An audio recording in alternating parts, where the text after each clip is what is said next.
밤사이 코로나19 확진자가 476명 추가됐습니다. 국내 총 확진자 수가 4,200명을 넘어섰습니다. 이번 주가 전국으로 확산될지 둔화될지를 가르는 중요한 분기점이 될 전망입니다. 전문가와 함께 이야기 나눠보겠습니다. 이영석 고려대 구로병원 호흡기내과 교수 나오셨습니다. 어서 오십시오. 네, 안녕하세요. 네, 앞서 전해드린 대로 밤사이 코로나 확진자 수가 또 472명 증가를 했습니다. 이제 4,000명을 지금 넘어선 상태인데요. 여전히 대구 경북 지역 상황이 심각한 상태라고 보면 되겠죠? 네, 지금은 이제 대구 경북에 환자가 대량 발생하면서부터 네.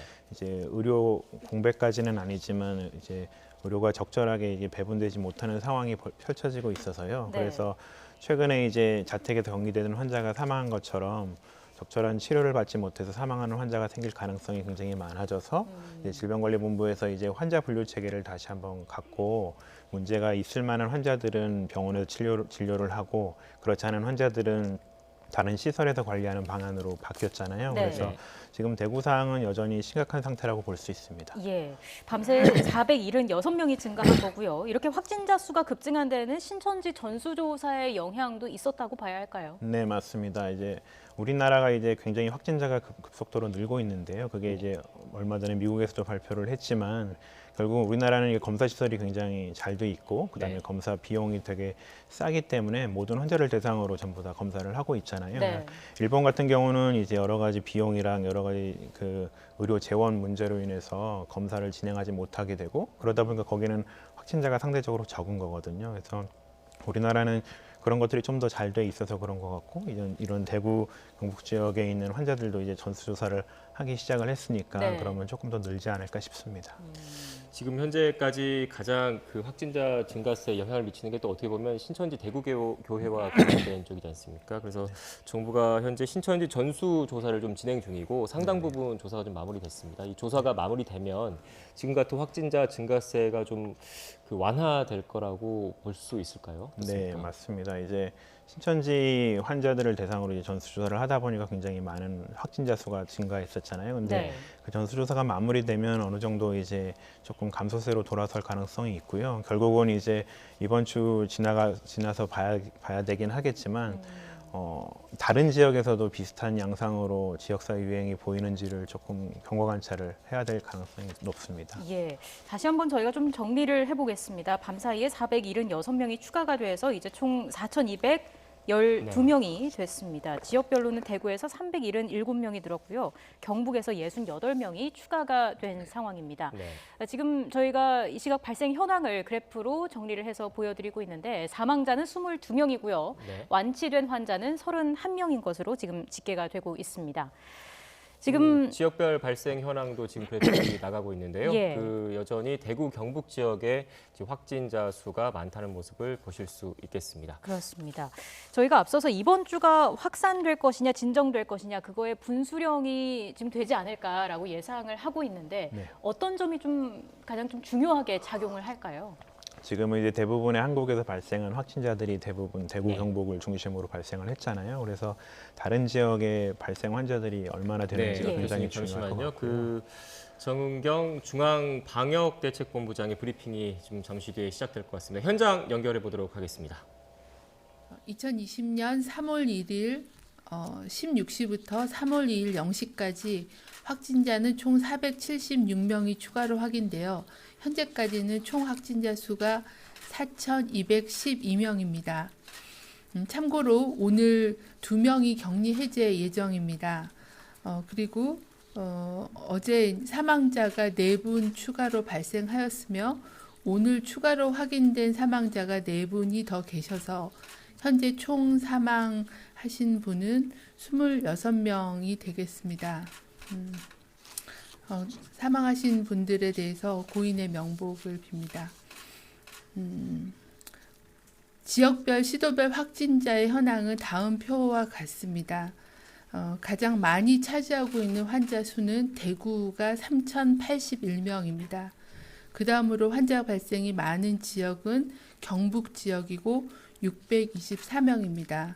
보시면은 시도별로 환자 발생에 대한 동향과 증가 추세가 상당히 다른 그런 패턴을 보여주고 있는 상황입니다. 지역별 주요 조사 내용을 말씀을 드리면 대구시의 경우에는 대부분이 신천지 대구교회 관련된 그런 사례와 기타로 분류될 건들은 대부분은 접촉자 등으로 구성이 되어 있는 그런 상황입니다. 경북 지역도 624명 중에 신천지 관련된 집단 유행과 청도의 대남병원 관련된 사례가 대부분을 차지하고 있는 상황입니다. 그 이외에도 성지순례 등 집단 시설을 통한 그런 유행들이 전반적으로 증가하고 있어서 108명의 신규가 발생하였습니다. 전체적으로 보시면 신천지 대구교회 관련이 57% 정도입니다. 이 부분은 조사가 진행되고 또 저희가 교인 명단하고 비교하고 하면은 좀 더 변화할 수 있는 그런 수치입니다. 해외 유입 관련해서는 33명으로 분류가 됐고 기타 조사 중인 케이스가 1,642명입니다. 저희가 시도로부터 자료를 받은 거에 의하면 전체 환자 중에서 한 12% 정도는 확진자의 접촉자로 분류가 되고 있습니다. 저희가 데이터베이스가 좀 더 정비가 되면 세부적인 감염 경로에 대해서는 말씀을 드리겠습니다. 저희가 신고 보고 통계는 실시간으로 질병정보 통합 시스템을 통해서 집계가 되기 때문에 환자에 대한 통계는 바로 확인이 가능하나 감염 경로에 대한 거는 역학조사가 진행이 돼야 확인이 되기 때문에 좀 더 시차를 가지고 보고 통계와 역학조사를 통한 감염 경로에 대해서는 좀 분리해서 그렇게 말씀드릴 계획이 있습니다. 세부 통계를 잠깐 설명을 드리겠습니다. 뒤쪽 표에 보시면은 부침 1입니다. 페이지 6쪽에 보시면은 일별 신규 환자와 누적 환자 수의 그래프를 보실 수 있는데 아시다시피 신천지 교회 관련된 집단 발병이 늘면서 급격하게 환자 수가 증가하고 있는 양상입니다. 하지만 많은 수가 집단 발병과 연관된 케이스라고 보시면 되겠습니다. 그 다음에 인구 10만 명당 발생률의 자료를 드렸습니다. 보시면은 말씀드린 것처럼 대구가 10만 명당 126명으로 높고 경북이 10만 명당 23.4명 정도의 발생률을 보이고 있는 상황입니다. 성별, 연령별 현황을 보시겠습니다. 7페이지에 있습니다. 전체 확진자의 여성이 62%로 많은 부분을 차지하고 있습니다.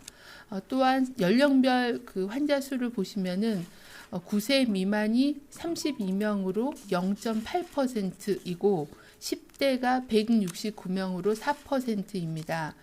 가장 그 많은 수는 20대로 29.3%입니다. 이 부분은 신천지 교회의 교인들 중에 많은 부분이 20, 30대 여성이 차지하고 있어서 그 연령의 비중이 상당히 높은 것을 볼 수가 있습니다. 그 밖에 사망자 수의 22명의 분포를 보시면 30대가 1명, 40대가 1명, 그리고 50대 5명, 그리고 60대, 70대, 80대가 많습니다. 이 부분을 확진자 대비 사망률로 치명률을 간략하게 내보면 전체의 사망 환자의 비율은 0.5%입니다. 하지만 연령이 증가함에 따라서 특히 80세 이상의 고령층에서는 치명률이 3.7%로 굉장히 높아지는 것을 보실 수가 있습니다. 저희가 어제 피해 최소화 전략에 대해서 말씀을 드렸는데 가장 현재로서의 고위험군은 65세 또는 50세 이상의 이런 그 성인층과 또 기저질환이 있는 두 가지를 다 가지고 계시는 분에서의 치명률이 높기 때문에 이분들을 우선적으로 중증 치료 또 제대로 된 그런 치료가 가능하게끔 병상을 좀 더 효율적으로 자원을 배분하여 치명률, 사망률을 줄이는 것을 최우선으로 의료 전달 체계를 개편하고 있다는 말씀을 드리겠습니다. 다시 앞쪽으로 와서 말씀드리면 어제 브리핑 때 말씀드린 것처럼 중앙방역대책본부는 현재의 방역 대응 체계가 기존의 해외 유입과 전파 차단의 목적이었다고 하면 지금은 지역사회 감염이 일부 지역에서는 많이 확산이 되어 있고 일부 지역에서는 시작 단계로 보고 이런 그 사망자, 중증 환자의 발생을 예방하기 위한 피해 최소화 전략의 일환으로 7번째 지침을 개정을 해서 오늘부터 시행을 하게 됩니다. 말씀드린 것처럼 확진 환자에 대해서는 의료진으로 구성된 시도별 환자 관리반의 중증도 분류팀 의사들이 담당하게 되고요. 중증도 분류에 따라서 입원 치료가 필요한 중등도 이상의 환자는 신속하게 입원 치료를 하되 입원 치료의 필요성이 낮지만 전파 차단의 목적 그리고 임상 증상이 변화되는 것을 의료진의 모니터링을 하기 위한 목적으로 격리가 필요한 환자는 생활치료센터에서 생활 및 의료 지원을 실시하는 걸로 지침을 개정한 바가 있습니다. 어제 저희가 생활치료센터의 운영 안내 자료를 가이드라인을 만들어서 시도에 배포를 했고요. 각 시도는 생활치료센터를 시도별로 시설을 선정하여 운영을 준비하게 됩니다. 우선적으로는 대구광역시부터 오늘 금일부로 운영이 시작되고 오늘부터 환자가 입소하고 있는 그런 상황입니다. 생활치료센터 내에서는 전담 의료진, 의사와 간호사 등을 배치하고 시설 내에서 확진자의 건강 상태를 적어도 하루 2번 모니터링을 하고 의료진이 환자의 중증도를 판단을 해서 입원 치료가 필요하다고 판단한 경우에는 신속하게 입원 조치하는 그런 그 전달 체계를 구축하고 시도가 이런 자원에 대한 배정을 하게 됩니다. 또한 현재 의료기관에 격리 입원 중인 환자 중에서도 증상이 호전되면 우선 퇴원하고 환자 관리반의 판단에 따라서 생활치료센터 또는 자가요양, 자가격리 상태에서 감염력이 소실될 때까지 조치를 취하게 하는 그런 환자 중증 또는 고위험 환자 위주의 입원 치료 병상에 대한 배정, 치료를 강화하는 쪽으로 지침이 개정이 되었고 구체적인 생활치료센터 운영 안내가 나가게 됐습니다. 이 칠판에 대한 개정 지침은 이러한 그 확진 환자의 입원 치료에 대한 그런 부분뿐만 아니라 사례 조사와 역학 조사에 대한 내용도 일부 변경이 됐습니다. 보건소가 신고된 확진 환자에 대해서는 신속하게 사례 조사와 접촉자에 대한 판단과 조치를 시행하게 되고 저희는 역학 조사의 그 범위를 대중에 대한 노출보다는 좀 더 밀접하게 접촉이 가능하고 고위험군이 노출될 수 있는 의료기관의 병원 노출과 사회복지시설 같은 그런 집단시설의 노출을 우선적으로 파악을 해서 그분들에 대한 조치를 시행하는 쪽으로 방향을 잡고 역학조사에 대한 방향과 주체를 같이 변경하게 되었습니다. 이 부분에 대해서도 지속적으로 지자체와 협력해서 신속한 사례에 대한 판단, 감염 경로에 대한 판단과 접촉자에 대한 조치를 같이 진행을 하도록 하겠습니다. 중앙방역대책본부는 계속 말씀드린 것처럼 이 코로나19의 특성이 감염 초기에 경증일 때 전염력이 굉장히 높지만 치명률이 낮은 그런 측면들을 감안을 해서 초기에 전파력을 차단하기 위해 사회적 거리 두기와 개인위생 수칙 준수의 중요성을 지속적으로 말씀드렸습니다. 개인위생 수칙에 대해서는 여러 번 말씀을 드렸고 손 씻기, 기침 예절 등의 기본적인 예방 수칙을 지켜주시기 바랍니다. 또한 이제 발열이나 호흡기 증상이 있으신 분들은 아주 초기부터 감염력이 있기 때문에 조금이라도 불편하신 그런 상황일 때는 가능한 한 사람과의 접촉을 피하고 외출을 자제하고 또 특히 닫힌 공간에서 많은 사람들이 모이는 그런 장소나 종교 행사 등에 대한 방문을 최대한 자제해 주실 것을 당부를 드립니다. 고위험군에 대해서는 특히 최근에 대구 지역에서 사망자가 늘고 있는데 사망하신 분들의 기본적인 그런 공통적인 요인이 65세 이상의 고령자와 또 기존의 만성 질환으로 치료를 받으시는 그런 분들이 대부분이십니다. 이런 65세 이상 고령자와 만성 질환자 그리고 임신부 등은 많은 사람들이 모이는 장소에 방문을 하지 않도록 해주시고 불가피하게 의료기관을 가실 경우에는 마스크를 착용하시고 의료기관을 방문해 주실 것을 당부드립니다. 또한 발열이나 호흡기 증상이 나타난 사람은 등교나 출근하지 않고 3, 4일 정도는 집에서 휴식을 취하시고 관찰할 것을 공고드립니다. 이러한 경증으로 의료기관, 특히 상급종합병원이나 대형병원 또는 응급실을 가시게 되면 거기서 또 많은 노출이 일어나기 때문에 전염력이 높은 시기인 초기에는 집에서 휴식을 취하시고 경과 관찰을 하실 것을 공고드립니다. 하지만 고위험군은 이렇게 오래 기다리시면 안 되고 고위험군의 경우에는 신속하게 선별진료소나 안심병원을 통해서 진료를 받으실 것을 당부드리고요. 3, 4일간 휴식을 취했어도 호전되지 않고 고열이 지속되는 경우는 1339를 통해서 선별진료소나 안심병원의 외래 등을 방문해 주실 것을 당부를 드립니다. 이상입니다.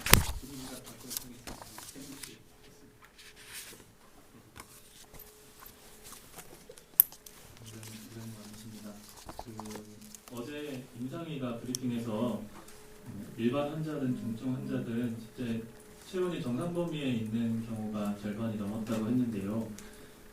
오늘도 마찬가지인데 브리핑 자료에 보면 38도 이상의 고열이 지속되는 경우에 1339에 연락하도록 지침이 그렇게 되어 있잖아요. 이게 환자들에게 어떤 실익이 있어서 지침이 이렇게 되어 있는 건지 한 가지 좀 여쭙고요. 그리고 지금 음압격리병실에 국가지정 입원치료병상에 입원해 있는 환자들 가운데 몇 명 정도가 현재 경증이고 몇 명 정도가 중증인지 혹시 환자 상태 분류되어 있는 게 있으면 대구 지역?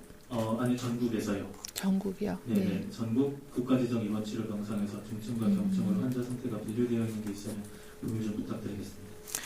네, 저희가 오늘 말씀드린 거는 일반적인 그 전국의 일반적인 국민들에게 드리는 권고고요.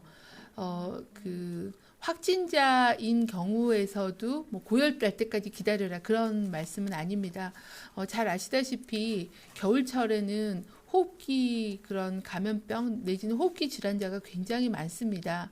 그래서 그분들을 다 코로나19로 의심하고 모두 검사를 받으시러 갈 필요는 없다라고 판단을 합니다. 하지만 지역적인 그런 감염의 위험이 좀 더 높은 대구 지역이나 경북 지역, 특히 고위험군인 경우에는 좀 더 신속하게 검사나 진료를 받으시는 게 필요하기 때문에 지역적인 차이가 좀 있다라고 말씀을 드립니다. 중앙임상위원회에서 권고하신 것처럼 이 코로나19 감염병이 증상이 굉장히 비특이적입니다. 뭐 발열도 상당히 낮고 또 굉장히 뭐 피로감이 있기도 하고 인후통 같은 증상으로 시작하기도 하고 그렇게 초기에 경미한 증상들이 이어지다가 좀 더 이제 열이 나면서 심해지고 좀 더 지나면 폐렴으로 가는 그런 굉장히 긴 자연 임상적인 경과를 보이는 걸로 판단하고 있습니다. 그래서 진단 장시에 무증상이라고 그래서 끝날 때까지 무증상으로 가는 건 아니기 때문에 좀 더 안전한 의료적인 그런 모니터링과 또 신속한 그 진료가 가능한 생활치료센터에서 일단 모니터링을 하는 걸로 그렇게 정리를 한 거였고요. 거기서 하루에 2번씩 체온을 측정하고 좀 더 다양한 그런 임상 징후를 보고서 병상으로 옮길지 말지는 의료진이 판단을 하게 됩니다. 본인의 판단이 아니고요. 제가 보도 브리핑할 때 말씀드린 거는 일반적인 국민들에게 공고하는 내용이어서 좀 구분이 필요하다고 생각합니다. 그리고 국가지정 격리병상에 입원하고 계신 분들은 대부분은 폐렴이나 이렇게 중증 치료가 가능하신 분들이 대부분입니다. 하지만 그 바이러스가 배출되지 않는다는 PCR 2번 검사 음성이 확인되지 않아서 일부 체류하고 계시는 그런 환자분들도 있으십니다. 근데 오늘부터 지침이 개정이 되게 되면 말씀드린 것처럼 퇴원 기준은 의학적인 판단으로 입원 치료가 필요하냐 안 하냐는 걸로 판단하고 격리를 해제할지 말지에 대한 거는 조금 방역적인 그런 측면으로 바이러스가 분비가 되느냐 안 되느냐를 좀 구분해서 모든 예전에 저희가 환자가 적었을 때 또는 이 병의 특성을 잘 알지 못했던 초기에는 저희가 무조건 다 음압격리 병상으로 수용을 했지만 지금은 그걸 좀 분리해서 병상을 효율적으로 쓰겠다라는 겁니다.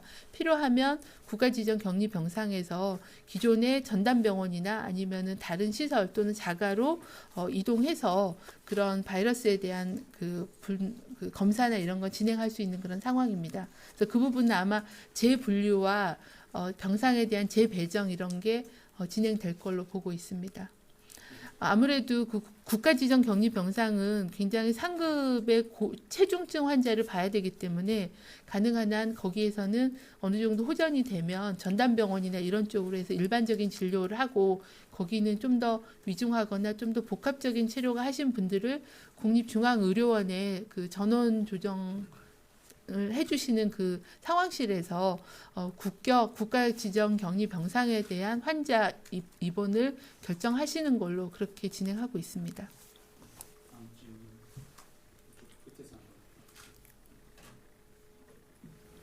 그 치료센터 이어서 궁금한 게 있는데 입소 생활이 궁금하고요. 뭐 자유로운 이동이나 식사가 가능한지 우한 교민의 경우 이제 1인 1실 생활하면서 방에만 계셨는데 차이점이 있는지 궁금하고요.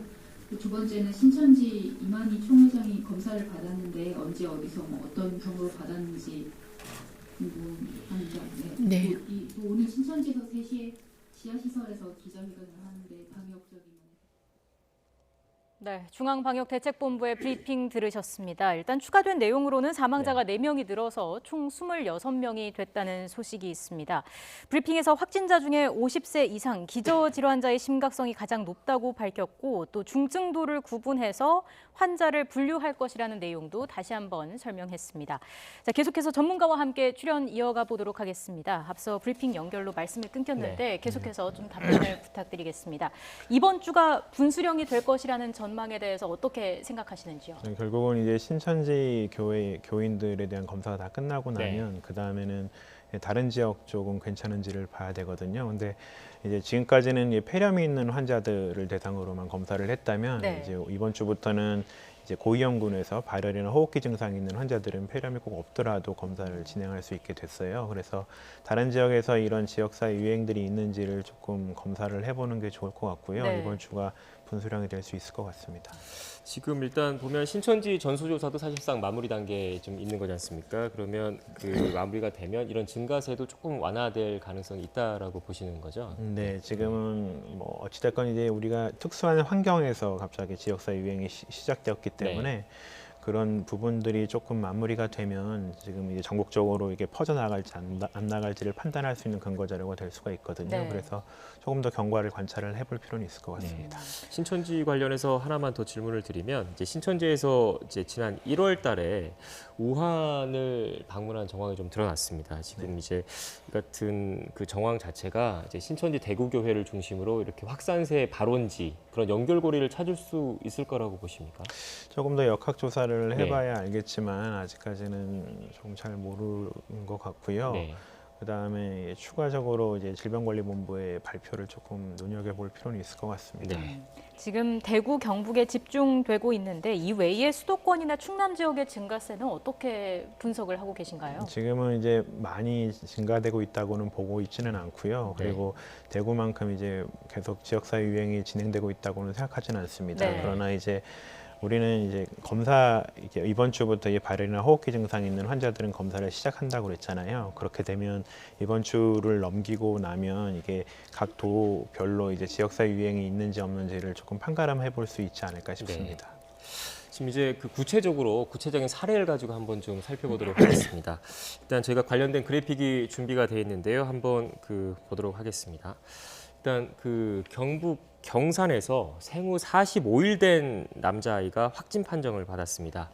지금 보고 계시는 것처럼 이제 아버지가 확진 판정을 받았는데 이제 거기에 감염된 것으로 일단 추정이 되고 있습니다. 이 외에도 이제 어린이들, 아이들 이런 감염 사례가 잇따르고 있는데 이제 거의 대부분이 이제 집 내에서 이제 가족들 간의 그런 감염으로 지금 현재까지 추정이 좀 되고 있거든요.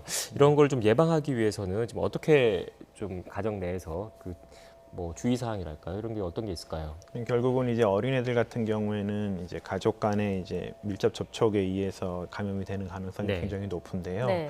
결국은 자가 격리를 하게 되는 상황이 된다고 그러면 그 자가 격리라는 개념은 뭐 그 집 안에서만 머문다는 게 아니라 다른 가족들하고도 약간 분리된 생활을 해야 되는 네. 상황이거든요. 그러니까 대부분 이제 비말 감염으로 전파가 되는 거기 때문에 집 안에서도 마스크를 사용해야 되고 또 이제 식사를 할 때는 마스크를 벗게 되잖아요. 그러니까 네. 식사도 좀 분리해서 하게 되고 어. 뭔가 이렇게 생활 공간 자체를 조금 분리해야 되는 면이 있습니다. 그런 것들이 지켜지지 않는다 그러면 가족 간 전파를 막기는 굉장히 어려울 거라고 생각을 합니다. 부모가 위생 수칙을 지키는 게 가장 중요하겠군요. 네, 맞습니다. 예.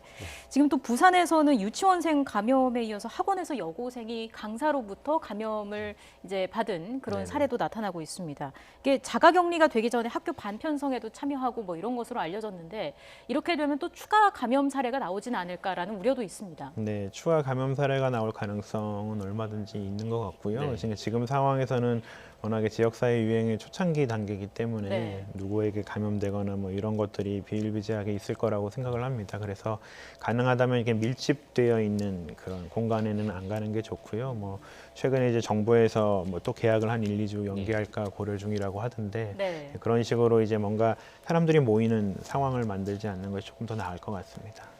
지금 또 이제 저희가 그 우려했던 일이 좀 벌어졌습니다. 그 중국인 그 유학생들이 국내에서 많이 유학을 좀 하고 있지 않습니까? 네. 이제 개강할 때가 됐고 그래서 이제 중국인 유학생들 국내에 들어온 중국인 유학생들 그 감염된 사례를 어떻게 막아야 되나 이런 걱정들이 많았었는데 어제 이제 강릉에서 이제 중국인 유학생의 첫 확진자가 나왔습니다. 근데 문제가 이제 교육부 지침대로라면 검사할 필요가 없는 사람인데 일단 강릉시에서 그 조사하면서 이제 선제적으로 발견이 된 거거든요. 이제 어떻게 봐야 할까요?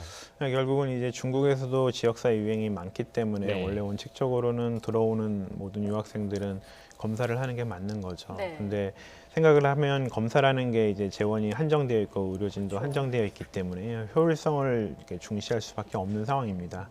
아무런 증상이 없는 아무런 증상이 없는 사람들에 대해서 검사를 하는 거는 이제 우리가 이제 검사에 대한 낭비가 될 수밖에 없는 거고요. 네. 우리나라가 이제 다른 나라보다 굉장히 많은 검사들을 진행을 하고 있는데 네. 그게 조금이라도 이제 증상이 있는 사람들한테 포커스가 되어야 확진자를 조금 더 많이 찾을 수 있고 빨리 격리를 시킬 수 있거든요. 네. 그래서 그런 관점에서 보면 이제 중국인 유학생들에 대한 전수조사는 어려울 거라고 생각을 하고 네.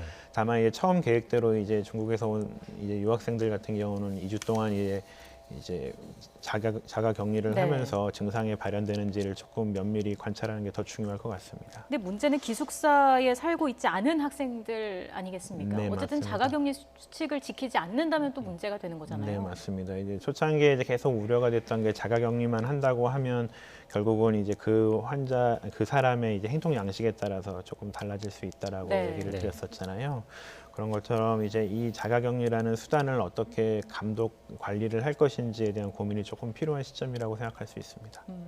네, 그리고 저희가 이제 또 그 대응 체계 관련해서 이제 큰 변화가 좀 생겼습니다. 전문가분들이 많이 지적했던 내용이지 않습니까? 이제 그 확진자 수가 폭발적으로 늘어나면서 이제 중증 환자와 경증 환자를 구분할 필요가 있다라는 의견을 이제 전문가분들이 계속 제시를 했는데 이제 정부에서도 일단 그렇게 하기로 했습니다. 이제 전체 확진자의 한 80% 정도는 이제 경증 환자인데 이제 경증 환자는 이제 생활치료센터라는 곳에서 일단 치료를 하도록 했는데요. 네. 구체적으로 어떻게 구분을 나눠서 분류를 해서 이제 치료를 하게 되는지 좀 설명을 좀 부탁드리겠습니다. 결국은 이제 코로나19가 특성이 경증 환자들이 굉장히 많다는 특성이 있잖아요. 그래서 네. 그런 환자들을 어떻게 분류할지 분류 체계를 지금 질병관리본부와 유관기관에서 고민을 하고 있습니다. 네. 제 생각으로는 기본적으로 이제 우리가 증상이나 여러 가지 것들만 고려를 하는 게 아니라 이 환자가 연세나 아니면은 이제 동반 질환이 어떤 것들이 있는지에 따라서 조금 분류를 해야 될 것 같고요. 그 분류 기준은 이제 조금 65세 이전의 환자거나 아니면 동반 질환을 갖고 있는 환자들 같은 경우에는 또 증상이 심하지 않고 폐렴이 명확하지 않은 환자들 아니면 네. 폐렴이 있더라도 조금 일부분에 국한되어 있는 환자들 같은 경우에는 그런 생활시설에서 관리를 할 수 있을 것 같고요. 그 외의 환자들은 병원에서 관리를 해야 됩니다. 이게 네. 워낙에 또 이제 65세 이상의 고령층이거나 아니면 동반 질환을 많이 갖고 있는 환자들 같은 경우는 갑자기 이제 저산소증이 확 진행이 되면서 네. 사망을 하는 사례들이 계속 발견이 되고 있거든요. 네. 그래서 그런 환자들에 대해서는 조금 더 면밀히 관찰할 필요가 있고요. 우리가 지금 이 상황에서 굉장히 환자가 많이 발생했는데 의료 시설이나 인력을 어떻게 분류하느냐가 굉장히 중요하거든요. 네. 그래서 그런 관점에서 보면 이렇게 환자군을 분류해서 이렇게 조치를 취하는 것들은 굉장히 바람직하다고 보고 있습니다. 네, 이렇게 되면은 병실 배정을 받지 못해서 자가격리 중에 위급한 상황을 맞이하는 일이 좀 줄어들 수 있을 것 같고요. 네네. 어떤 의료진의 과중한 업무도 어느 정도 좀 해소가 될 수 있을까요? 맞습니다. 그것도 이제 굉장히 많은 환자들을 보고 있다 보니까요. 이제 포커스를 이렇게 잡을 수가 없거든요. 그러니까 물론 이제 모든 환자들이 다 아프고 다 불편한 상황이지만 네. 그 중에서도 사망에 이를 만큼 나쁜 환자와 그러지 않은 환자를 분류하는 건 굉장히 중요하고 사망에 이를 만한 환자들에 대해서 이제 모든 의료의 인력과 자원을 집중하는 건 굉장히 중요해서요. 네. 이런 시스템의 변화가 이제 의료 인력의 이제 과중한 업무를 조금이라도 줄일 수 있는 데 도움은 된다고 생각합니다. 네. 일단 그 이제 시간이 얼마 남지 않아서 마지막으로 질문 하나 더 드리겠습니다. 이제 그 사회적 거리두기, 개인 위생 수칙 같은 것도 지켜야 되겠지만 아직까지 현재는 지금 코로나19 관련된 치료제가 없는 게 또 큰 걱정이지 않습니까? 지금 질본에서 코로나19 치료제 개발에 나서기로 했다고 하는데 언제부터 일반 시민들이 그 약을 받아볼 수 있을지, 사용할 수 있을지가 좀 궁금합니다. 우리가 이제 새로운 약제들이 개발이 되고 네. 그게 이제 여러 가지 임상 실험을 통해서 이제 사람에게 적용을 했을 때 안정성과 이 효과를 이제 판가름하려면 굉장히 많은 시간이 걸립니다. 네. 최소 1년 이상은 걸릴 거라고 생각을 하고 있고요. 네. 다만 이제 지금 이제 코로나19에 효과적일 가능성이 있다는 여러 가지 약제들이 있으니까 이제 그런 약제들의 조합으로 해서 치료를 하고 있는 것으로 알고 있습니다. 그래서 물론 이제 질병관리본부가 조금 그런 트랙을 그러니까 일반 사람들한테 적용할 수 있을 만큼의 그 약물의 개발과 적용까지의 그 트랙을 조금 단순화시키고 조금 더 시간을 단축시켜 볼 수는 있겠지만 네. 그게 이른 시일 내에 굉장히 빠르게 개발이 되기는 어려울 거라고 생각을 합니다. 또 임상 시험이나 이런 것도 좀 있어야 되기 때문에 네, 맞습니다. 바로 이렇게 약을 받아보긴 쉽지 않을 것 같다는 말씀이신 것 같습니다. 네, 지금까지 이영석 고려대 호흡기내과 교수님과 함께 말씀 나눠봤습니다. 오늘 말씀 고맙습니다. 고맙습니다. 감사합니다.